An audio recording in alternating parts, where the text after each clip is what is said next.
So my first question to you is, you're obviously someone who's in the weeds in the gaming industry. You're always kind of keeping eyes on trends. What kind of trend are you happily anticipating going into 2026 for the gaming world? And why does it matter? Why should all of us be paying attention? Well, I do try and keep up with it. Yeah. It's not always easy because it's such a big industry. Yeah.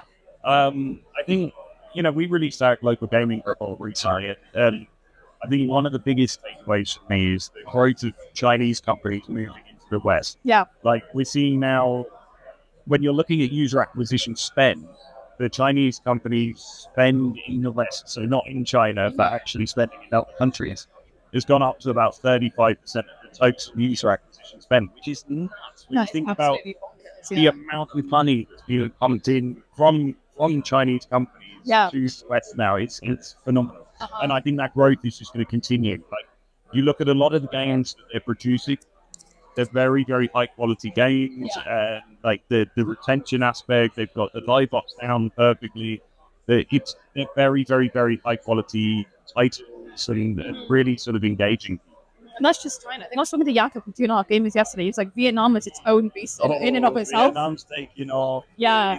It's incredible. The entire region has sort of risen up. I mean, for me, I'm in my role, I'm global. Yeah. And the majority of this year is going to be centered around APAC. Absolutely. I mean, I think it would be silly not to. Yeah, it's where the growth is at the moment. So my second question to you, what excites you about when you see studios kind of leaning on AI-driven creative tools or content creation? Where do you see that space heading? What excites you about it right now? I mean, it's nuts. Like, I've been in the industry for a while. Yeah. Like the last, I suppose, 5 years has just been phenomenal. It went from like image gem. Yeah. And then I remember, I think I was at Product Madness at the time, and I remember thinking, like, image gem's going to be the way forward. Like, as soon as they do video, as soon as video works well. Yeah. Like, by the end of that year, it was perfect. And, I know. All of the ads being created. There was like that really famous like Will Smith clip. Remember, it was like him eating spaghetti. And it was like terrible. And then like in a case of 1 year, it was like HD. Like you can even tell the difference between him and that video and the real thing. With quality, and now I mean you're seeing with with X and everything else, like the quality is just getting better and better and better. Yeah. Whether or not that's a good thing is another thing. Yeah. But in terms of ads and in terms of the content that can be created, it's great for the industry. Yeah. But you can do anything now without actually having to pay for actors, sets, everything. And teams. Else. Yeah.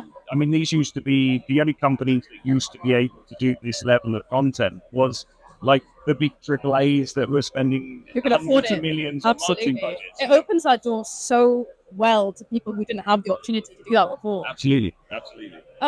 So finally, Adam, what do you foresee in terms of new possibilities when it comes to the industry and studios gaining access to more deep, sort of actionable data points?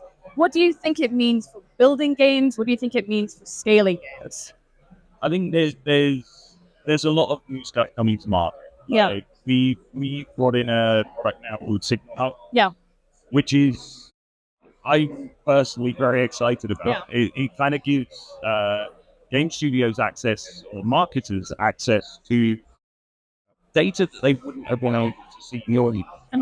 So you're able to target players based on, for instance, MasterCard data, or whether they have paid in the App Store or Google Play, whether they fly Emirates, so whatever correlation you can find between your users and what they do, you're then able to export those lists through a secure data-centric data producing collaboration platform. And then you're able to export them as custom audiences to Facebook, TikTok, Google, and target those users. Interesting.